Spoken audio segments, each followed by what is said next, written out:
Here we go then, Junior Max A final. We saw a fantastic B final earlier. Of course, 4 of those drivers will be joining us on the grid for this one. Let's run you through it then. Freddie Ingram on pole position, Liam Thomas alongside. Then it's Zach Heslop and Aaron Full on row number 2. Then Jessica White and Callum Foster there on row 3. Row 4 sees Zach McDonald and Mitchell Mulvey. Then it's Luca Magni and Lucas Blanford rounding out the top 10. Then Omar Cindy and Harry Hurst-Grover. Then it's William Webb and Michael Dalton, followed by Daniel Amore and Devon Nolan. Then Jack Gillingham and Benjamin Baker. Rounding out the top 20 are William Ray and Daniel Gurney, then Ben Horner and Liam Phillips, Will Stockdale and Luca Brooks there on row number 12. Then row 13, unlucky for some, will it be unlucky for Will Archer and Rex Ashley? We'll have to wait and see. Behind them, George Allen and Alfie Hemingway, then Paolo Nunes-Aranda and Harry Blore rounding out the top 30.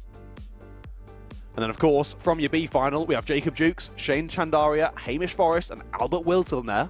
Of course, Albert Whilton made that incredible move on the last lap to take that 34th position on the grid. Let's see what he can do there from the back row. Here we should grid, making their way up to the boot. They're going to need to get in a bit of a better order than that, or we're not going to get this snuffed, first time I'm asking. Yeah, something tells me that we're going to see at least one false start on I think so. And here, yep, there you go, there it comes. Well, it gives us time to say hello to Kalista, who's cheering on Kian Leon Gamio in the previous race, so hello to Kalista. And to Sunbather, as an appropriate name for today, is cheering on Callum Foster, who starts on the third row. Yes, third row of the grid for this one. A good chance to get a good result from there.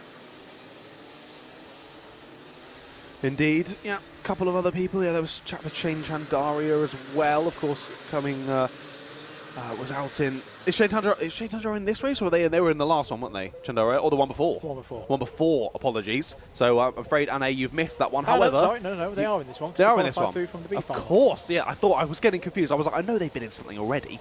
I couldn't quite remember, but okay. Yes, so keep an eye out for them. A lot of love for Mitchell Mulvey as well. Freddie, I can only assume that's Freddie Ingram, the love in the chat. But here we go then. Better lineup this time. This one should be good. Start. No. Flashing yellow lights. We go round again. Okay.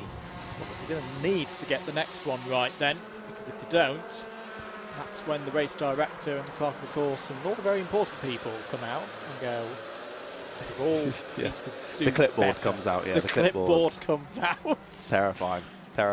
Got a couple of people, lots of love in the chat for Lucas Blanford as well. Of course, he's in this race.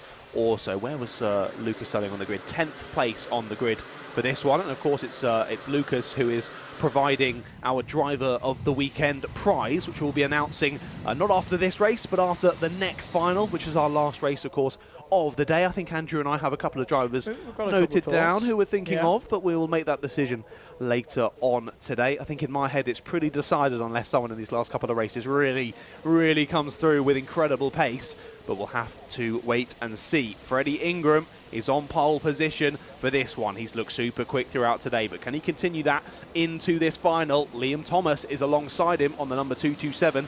He's the one that wants to stop him from doing so. They're a little bit scruffy through the last corner, but we are going to get it underway. Third time of asking here at the Fast Star Whilton Mill Kart Club. Round number 4, the Junior Max A final is a go, and they all make it through the first couple of corners. Up to Christmas corner then. Lucas Blanford doesn't feel easy to defend, but he might do down the inside. Tries Zach Heslop, I think it is, who's in second place. There's a bit of contact in the mid-pack, but no, Freddie Ingram gets through unscathed. Now under pressure is second place down. There's a move down the inside, and they're off. They're off. The leaders are off. That's a 227 of Liam Thomas, who's off on the grass. I'm not even sure if he's going to make it back over to the black stuff. No, that's a long way off the circuit, and is going to be as good as out of this race for Liam Thomas on a day like today. But Freddie Ingram, we saw this in one of the heats earlier, has got control of this race from the very front. Round to complete lap number 1 then. It will be the championship leader, winner of round number 2, leading at the end of lap number 1 by nearly a second ahead of Zach Heslop in the number 41, and Mitchell Mulvey up to third as well. Then everybody else behind. Look at them all scrapping. There's the 1-2-8 of Aaron Full going down the inside of Jessica White in the 37. That was over 6th place.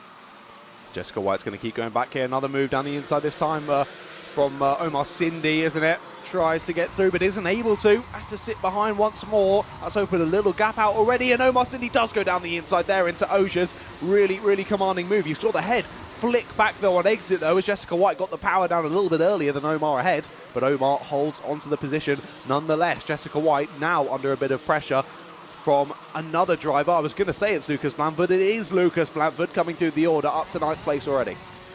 Yeah, doing some really good stuff so far in this race is Lucas Blanford. Fastest lap of the race, if we've not mentioned it in the early stages. Callum Foster's down the inside. A little bit late, that's going to be a little bit rough and tumble. That's Jessica White going back past Omar Cindy. And Lucas Blanford gets both of them. Yeah. That was a little bit of a clumsy one, as there's Devon Nolan coming through the field. Well, Devon Nolan did qualify for this A final outright. It's a little bit uncertain earlier on in the day. Now he's up to 12th place. Out of... that's Zach McDonald. Oh, Zach McDonald, who is in 4th place, has had a problem. Now, is that mechanical or is that a mistake? He's waiting. I can understand why he's waiting there, because that's a very high-speed corner. But either way, Zach McDonald was in 4th place and goes all the way down to 34th.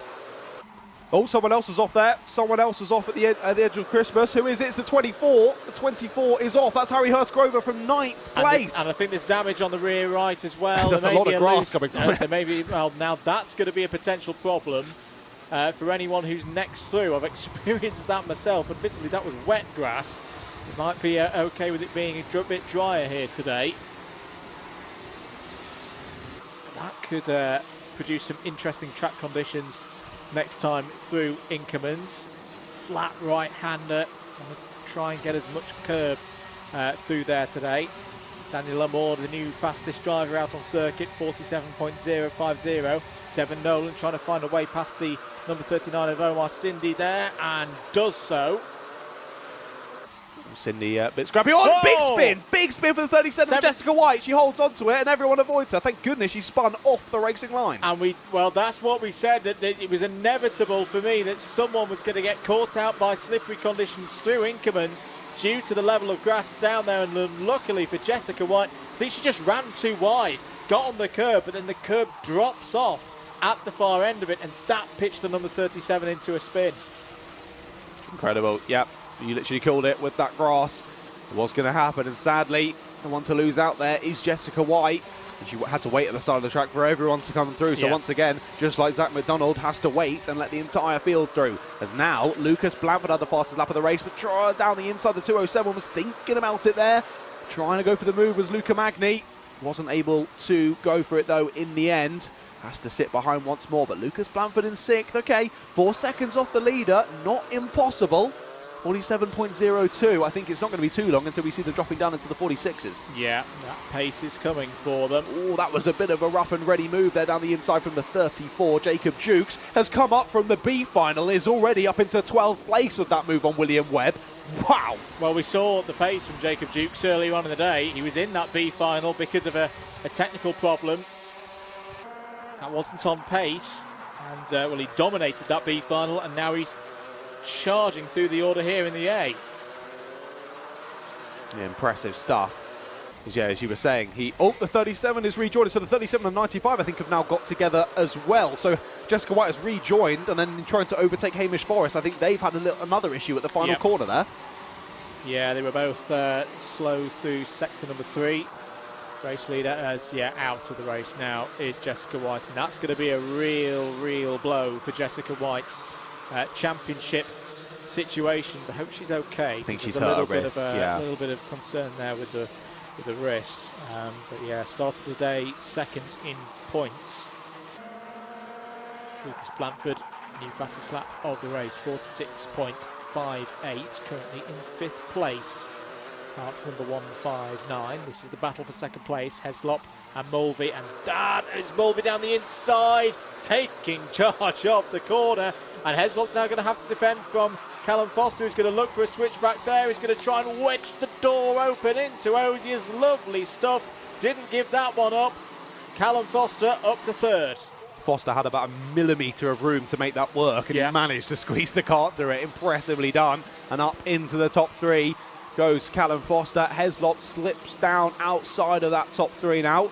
And look at that, Lucas Blanford is waiting in the wings just behind Mitchell Mulvey, already trying to pull a bit of a gap. There's a bit of trouble out there for William Webb. Has now come through sector number 2, but lost some 10 seconds, so he's going to tumble out of the teens positions. Was around in 14th place. Devon Nolan is now the fastest driver out on circuit. There he is, coming down the hill now into Ashby Corner in the black and green helmet. 46.37 seconds is clear by 1.69 seconds over Omar Cindy behind, and has got a 0.8 second gap up ahead to Aaron Full for 6th place.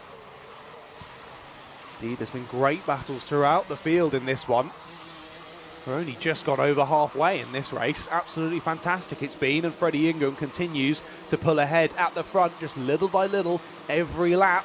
He's doing his personal best, so are the drivers behind, but his personal best is just that bit better, 46.40. But it was Devon Nolan in 7th place who actually got the fastest lap last time around, a 46.28. A really, really quick lap from Devon Nolan, as he is just on the back of Aaron Full trying to get through.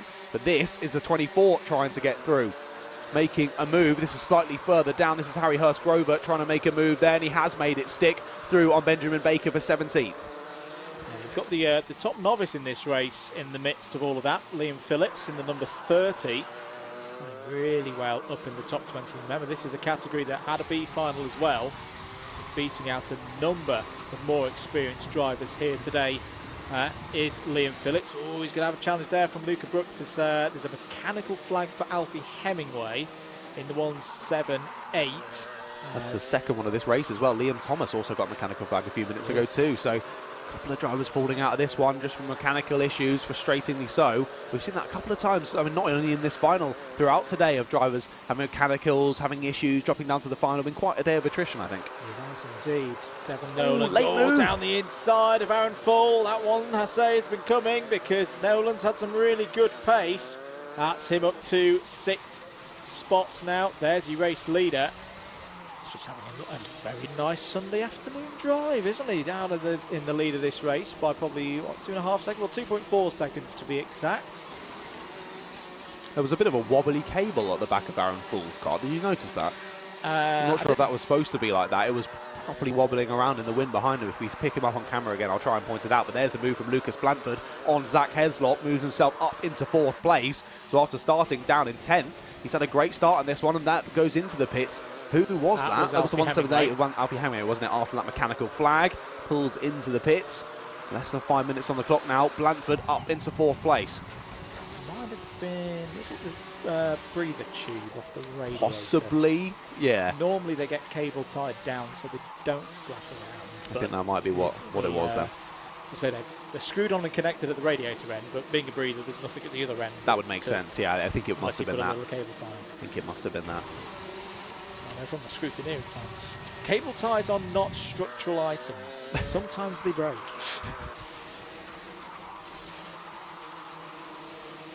Look at this gaggle. 7 karts in a row here, all crossing the line. This is Ben Horner, Zach McDonald, Albert Whilton, Paolo Nunez, Aranda, Rex Ashley, and Liam Phillips, and Will Archer as well. Will Stockley and William Webb aren't far behind either. Couple of moves in the mid-pack there, tries it on Will Archer, that's the 13 trying to get through. Paolo Nunez Aranda ends up losing a position because of it. Now under pressure for the 166 with Will Archer as well. Not quite able to do it though as Will. Yeah, and that's all around where the top novices are at the moment in this race as well. In fact, the 3 novices that we have today in the junior Rotax ranks. There's the 180 of Zach McDonald, just ahead of Albert Wilton. Albert's had a good race as well, considering coming from the B final, gained 10 positions since the start of the race. Jacob Jukes on that same premise is now into the top 10. It'll be a weird one for Jacob Jukes because it's great. He's come from 31st on the grid and is now in the top 10, but at the same time, arguably what could have been. He's had the pace today to be up in the top 5 at least. Yeah, definitely. No, Jacob Jukes is always right up there, so gutting for it not to quite work out today. That's what can happen with this new system where they've sort of moved from 3 heats to 2. Yeah. It really puts a lot more emphasis on those 2 heats. If you have something go wrong, it really impacts your starting position for that final. So a late move, big slide there from the 13, big slide. That was fantastic. Add some Tokyo Drift music over that, and that'll look awesome. New fastest lap of the race, Devon Nolan, 45.910 seconds, is now up to 4th place. Wow, Devon Nolan could be back on the podium here after a difficult start to racing here today at Whilton Mill. Wow, so Blanford cleared full, and then Nolan cleared both of them. Wow, that is incredibly impressive. The only driver into the 45s. Wow. Okay, I'm going to keep an eye on him, I think. Just a bit. Just a bit. That's my commentator now for you. Oh, I just thought there was a problem there for Omar Cindy, but now it's come through the second sector now. Oh, Devon Nolan faster again. Wow. 45.89 now. He's already chopping into that gap between himself and Zach Heslop in 3rd. There's Jacob Jukes from the B final, trying to find a way past William Ray now. This is for 8th place, sorry. We come down the hill into Ashby Corner now. William Ray defends. That's going to open the door for Luca Magni there in the 207 to try and find a way through. Sorry, the 34 of Jacob Jukes has cycled back up to the order. Oh, what a big look down the inside of William Ray there. I thought that was it. I thought contact was definitely about to happen there, but no, managed to hold the brakes to Jacob Jukes and not go into the side of him. Less than 90 seconds on the clock then. You're watching live coverage of round 4 of the 2023 Fast Start Whilton Mill Kart Club Championships. Andrew Mather and John Ratcliffe on commentary duties for you. And what a race we're being treated to. Penultimate race of the day in the junior Rotax final. There's the number 39 of Omar Cindy looking for a way down the inside of Luca Magni in the number 207. That's for 10th place. Nowhere through that time around. And Daniel Moore's joining this fight as well in the number 14. Yeah, he's had a great race, hasn't he? Pushing forward as Daniel, now getting onto the back of this big pack. I think one of our biggest pack in the entire field as Freddie Ingram crosses the line with 44 seconds to go. This is going to be pretty close as to whether we have 1 or 2 more laps. I think it's just about going to be 2 more laps inclusive of this one. As oh dear, someone has expired there on the front straight. It might be Benjamin Baker, I think. I think it is indeed. It was a triple number, so Benjamin Baker not making it to the checker flag either, sadly. We look back to this battle. Heavily defending there is the 39 of Omar Cindy, trying to fend off Daniel Amore. Daniel Amore is all over his rear axle, might be thinking about it down into this right-hander, but nope, Ashby doesn't happen there for Daniel. Has to sit back once more, but pretty much everyone in this little gaggle is setting personal bests at the moment, impressively so. And I mean, Omar Cindy, 46.25, Daniel Amore, 46.26, Michael Dalton, 46.25. Very, very good. Devon Nolan, by the way, is now onto the podium. He's up to 3rd place. Wow. And is pulling away from Zach Heslop and Lucas Blanford behind. Time is up, but we have not had the last lap board, no, so we'll have this one plus 1 more for Freddie Ingram to lead this one out. 3 seconds there or thereabouts is his lead. He's just looking so relaxed at the wheel. It's just been domination, hasn't it, in this final? Not running away with it, only just under 3 seconds in the lead, but has done just enough, just been managing that gap, managing the pace, and doing a fantastic job as Freddie Ingram. 45.98 on that last lap. Mitchell Mulvey was a 45.97. They're all so close on pace in this race. It's absolutely ridiculous, but there you go. Freddie Ingram does indeed start the final lap of the race here for the Junior Max A final at round 4 of the Fast Start Whilton Mill Kart Club. Lucas Blanford's just got past Zach Heslop on that last lap to take himself up to 4th place. There's a couple of battles continuing even onto this last lap of the race. There are indeed. Another new fastest lap of the race from Devon Nolan as Freddie Ingram goes through Ashby Corner for the last time here today. It's been a very assured drive from Freddie Ingram. No nonsense. Has got on with the task at hand and dealt with it very well. Into the boot for the final time then. His personal best through sector number 1. There's more scraps going on behind. That's all over 4th, 5th, 6th and 7th. But Freddie Ingram comes around the final corner and takes the win in Junior Rotax here today at Whilton Mill. Mitchell Mulvey, brilliant in 2nd place. Devon Nolan as well. Another new fastest lap of the race finishes there on the podium in 3rd. Lucas Blanford is 4th. Aaron Full 5th. Callum Foster, good points there in 6th place. Zach Heslop in 7th. William Ray 8th. Jacob Jukes from the B final finishes in the top 10, which is wrapped out by Luca Magni. Wow, wow, wow. What a drive from Freddie Ingram. That really, really does lay down a marker for the rest of his season. The championship leader. That is his second finals victory of the year so far. And even already at this just before halfway stage of the season, he's started to put himself in a very, very